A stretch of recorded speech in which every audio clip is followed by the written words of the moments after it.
And, News. jeez. Actually, before we get into the news, do we want to a little indie DLC thing came out? Do we want to talk about that? Talk about the Rise of Iron. Oh, so yeah, that little no-name title. that old Sasquatch. That old lion. Yeah. So the fourth expansion for Destiny came out today, as of this recording, Rise of Iron, and I have been playing it. I know Dave's been playing it because I played with Dave, and Kyle, you played it a little bit. Yes. So first, I want to say this is a review, but like I've beat the campaign, but it only takes like an hour and a half to beat the campaign. I've barely scratched the surface. I have not done Archon's Forge yet. I've played the new Crucible mode. The raid doesn't come out till Friday, and I'm not running it till Saturday. So I'm curious. So, like, quick thoughts? Yeah, mainly like how's everybody doing so far? How are they enjoying it? I have only touched the first level. I apologize for the dog in the background, by the way. Got a dog barking. It's just some good ambient noise. I like it. Yeah. So every podcast needs it. Of course, every podcast needs a dog. I'm going to call him George. So George is over here. No. Well, okay, Rise of Iron before he gets any weirder. So I was at work all day waiting to come home because I was super excited to get into it, and I jump in, and I've been on like a Destiny sort of break because it gets to the point every time when I play Destiny because I play it by myself because I don't have the time to commit to getting on with a group of friends that will expect me to be there whenever they want to run a raid or whatever. So because of that, I just play by myself, do what I need to do, and so because of that, I'm really big on Destiny's story and how they implement that story, and I've been very critical of that in the past because. Obviously vanilla Destiny was sort of a bungled little mess in terms of that. And the expansions were slowly sort of stepstones to fixing it until the Taken King sort of really was what many people imagined Destiny would have been. To my assumption, the first mission in this new expansion, Rise of Iron, is probably the best, at least in terms of storytelling and how they do it. Not necessarily in design or anything like that, but just what feels the most like, oh yeah, this is how things should be, because it starts off with a really nice setup cinematic, and then we get like sort of Call of Duty style like little mission prep video, and then there's a cinematic to sort of bookend the mission, and it feels pretty good. I mean, I'm enjoying it.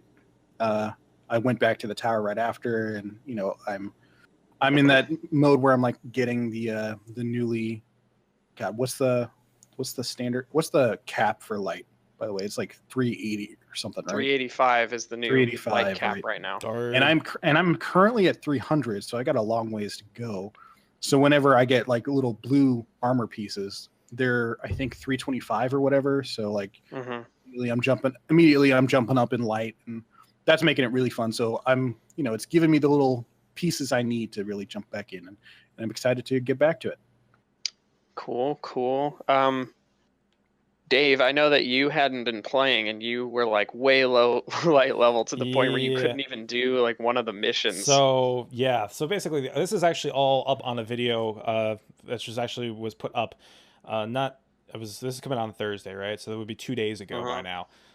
Basically I filmed myself doing the first mission, and of course, like me being me, I kind of just like I saw it said light level suggested 280, and I looked at my light level and it said 241, and I was like, that's a suggestion. I was like, it's a mere guideline, just I just went tally ho into it, and I got maybe about I got through the gondola part. Had to go through that like 3 times, so it was getting like destroyed.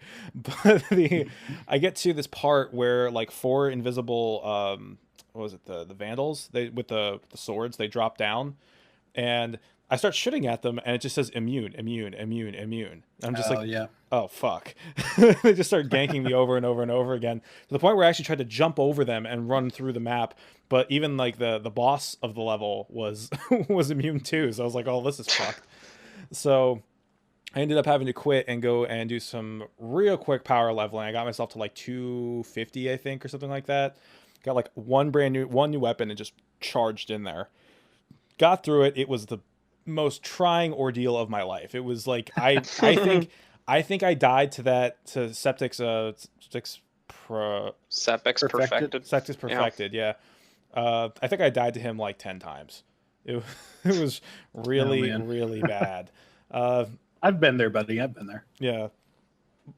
Yeah. I mean, the Rise of Iron levels, the recommended light actually jumps up like quite a bit. Like the first mission's like 280 or whatever, which is where a lot of people ended in Taken King. Yeah. But then after that, it's like 300, and then it's 310, and then 320. Damn. And like to give some players perspective, after the April update, the max light was 335. But even for us, I was running with one other 335 player and someone who was 310, and we still were like felt like we were actually getting challenged. Like we're like, oh, this is pretty hard. Like we didn't really wipe much, but like we actually felt like we had to pay attention. Like we weren't just like turning our brains off anymore, you know? Going through the motions.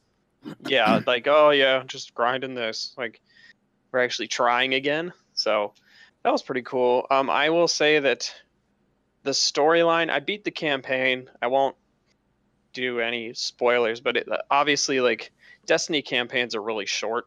So people were all surprised when this morning at like 6 a.m. I was like, campaign's done. That was awesome. Like time to go on to new stuff. Everybody's like, it can't have that much content then. I'm like, that's only 5 of the like, other. Yeah. Yeah, you haven't gotten to anything. And immediately after you finish the campaign, they're like, oh, go talk to Shiro 4. He's got like side quests for you. And it's like, oh, Tira Karn's got all these artifacts you can earn that rotate every week. And it's like, oh, you haven't even gone on patrol and done Archon's Forge, and the raid comes out Friday, and there's all these secret quests and other exotics to find. And it's like, oh my God, there's still stuff to do. So I enjoyed the story a lot. I think presentation wise, it's the best Destiny story they've ever told. It's got a beginning and an end, and the characters talk about what's happening in the plot. It is a smaller story. Taken King is like pretty like the cosmic war, like, so it had that like urgency, like, oh, you're slaying a hive god, this is big shit. Yeah, it has all these implications between like the light and the darkness and like the overall like struggle of the cosmos. So it's like think about the biggest Marvel event ever. It's like that's what Taken King was kind of. This is more like just Captain America Civil War, sort of like that's a good, yeah. Yeah, it's like this tinier plot that just kind of takes place in the lore. And what's even crazier to me is that like all of this kind of stuff, minus the Siva, because we didn't know Siva was even a thing until they announced this expansion. But like all this stuff about like the Iron Lords and all that was buried pretty deep, like in the grimoire, and even then there wasn't a lot about them. And so what's been really cool with this expansion is that we actually get to learn about these like really obscure characters that only people who are way into the Destiny lore know anything about. So I've been enjoying that. I haven't really read much of the grimoire. I read like 2 cards, and I haven't really had time to like dig in and stuff. Because I'm one of those weirdos who every time a card pops up, I'm like, oh, I gotta go read it. So whereas I'm like the complete opposite. Like, Josh, you're probably gonna hate me for this, but I remarked in the video, like, I was like talking to Saladin. I'm like, who's this fucking Saladin guy? Like, who's this Saladin guy? Who's this fucking guy? Like, I don't even know who he is. I can just hear you like. Yeah, well, it's because if you didn't, if you haven't been playing Iron Banner for like the last 2 years, you're like, who the fuck is this guy? Right. Yeah. So, like, everybody else knows who he is because they're like, oh, he's the Iron Banner guy that I bought my Hakon's hatchet from. Gong behind him. Yeah, usually, yeah. Usually. Same with like Shiro 4. Like that's a totally new character, so it's like we never knew who that was. So Right. But I think in terms of I don't know if like maybe just based on reading the grimoire so far, like the Taken King has like the Book of Sorrows and stuff, which is like so awesome. It's this like cosmic tale of war, betrayal, and tragedy that's just like really cool. And I don't know if anything in this expansion might live up to that, but in terms of presentation, I think it's the best expansion. And like Kyle said, they've gotten better as they've gone on. So there's lots of cutscenes, there's lots of dialogue, lots of exposition about like what's actually happening, whereas vanilla had like none. They're like, All it's through a shard like of the traveler, and radio. you're like, why is this significant? And it's like, don't think about it. Like, It's like I could you tell know, you, but I'm not going to. yeah, I could tell you. Yeah. Yeah, I just had that experience the other day because I've been getting a friend through the game. Got to that cutscene. I could tell you about all the wars, I'm and I not going could tell to. you about this thing, but I'm not gonna. You know. It's not with your But time, Guardian. yeah. Overall, digging it. Really cool. And obviously I'm gonna play a lot more because I'm huge into the game and all that. So, but I'm kind of trying to take it slow. You know. But anyway. I have a random question. Well, not totally random, but are you essentially done now with World of Warcraft? Now that Destiny's out? I'm sorry, what'd you say?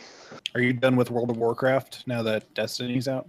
So I barely touched Legion Yeah. before Rise of Iron came out, which is kind of a shame because according to everyone, it's like freaking awesome. So Right. if it turns out that like there's not as much content as I want to play in Rise of Iron, I may kind of like, take my foot off of the floor on Rise of Iron and like just kind of go at a nice cruising speed and like dip into WoW a little more. Because Yeah. I barely touched Legion. There's 6 zones. I finished 1 and I barely started another.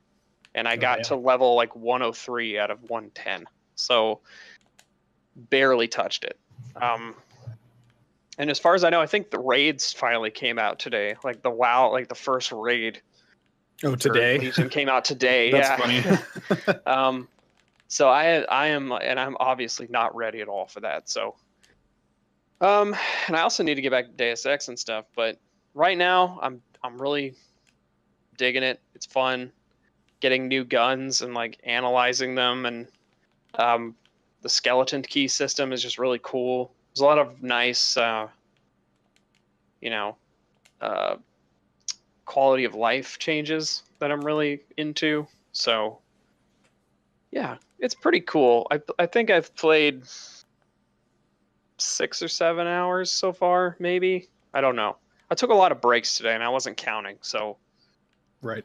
it might have been more like 6, but yeah, I'll probably have more concrete and coherent thoughts about it next week after I've run the raid. But as of right now, yes, I'm totally digging it. As for someone who might want to come back, I think there's enough there for people who want to come back and play, who like, well, they'll have fun with the storyline or do whatever they're going to do and then get out. But for long-term players, it seems like there's a lot there. And I hope people don't floor it and get to Friday and finish the raid and go, now what? And because everything's over, Right. I hope people calm down a little. I'm going to probly like calm down. No, and that's not going to happen, right? Yeah, people are. I know it's not, but it's just like I'm gonna stop you there. Somebody's out there yelling, "Don't tell me how to play my game." Exactly. Video games are awesome, aren't they? They are, but it's just like this expansion we know because they've said as much, has less content than Taken King, has more than House of Wolves. House of Wolves had like a little bit. It had just kind of replayability stuff, but Taken King had like a lot. Yeah. So this seems like by December or like November, people like me will have maybe finished everything, but even by then, like Iron Banner will have been running, and also some other things are going on, and there's the Halloween event, and then Sparrow Racing League's coming back in December, and then after that we have no clue what's happening. So we'll see. The current theory is that this is the last expansion before they just do Destiny 2. And we're kind of like, good Lord, I hope there's like enough events to sustain us through, like September, like through an entire year. Because it's going to be, man, year 2 was kind of rough. Like waiting a whole year, It's true. So Yeah. hopefully we don't have to wait a whole year. It would actually be cool. It would be nice too if they just released a tinier expansion in like April or something, like an original Dark Below size expansion. That would be kind of cool. Close it off. That would be nice. But I we'll doubt see. it. I doubt it. Yeah, I really do. But my theory is that in March or April, they're gonna have a giant like farewell patch, sort of, where they bump up all the old raids to like some new crazy light level. Like they'll come up with some light level that's like legend tier raids or something. It'll be like 450 or 500 or something. And then it'll be like, you can play Vault of Glass and get your Fatebringer back and have it light level 500. You can do Crota's End again and all that. And then they'll be like, that's it. We'll see you at Destiny 2 in September, But we'll see. But it's kind of weird to like talk about what's next when like we just got this. So Right. Yeah. but I'm all happy thinking it, with though. it so far. But yeah. Very happy with it so far.